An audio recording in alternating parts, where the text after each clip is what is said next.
ဘယင်မင်းမြတ်တဲ့အဲ့ဒီဂါထာ၄ပုဒ်ရဲ့အစွမ်းနော်သူအရန်သိကျင်တယ်ဒါကြောင့်ဒီဂါထာ၄ပုဒ်ကိုဟောပါ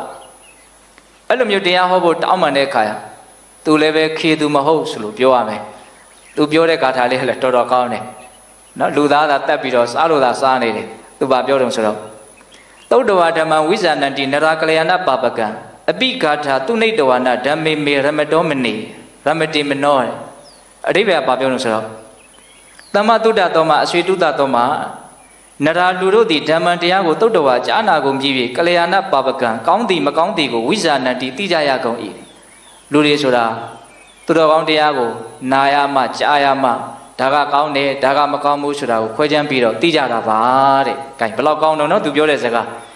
တရားကိုနားထောင်ရမှသာလေလူတွေဟာအကောင်းအဆိုးကိုခွဲခြမ်းပြီးတော့သိနိုင်ကြတာ။ဟုတ်တယ်အကောင်းအဆိုးကိုခွဲပြီးတော့သိဖို့ဟာအရေးကြီးဆုံးပဲလေ။အဆိုးကို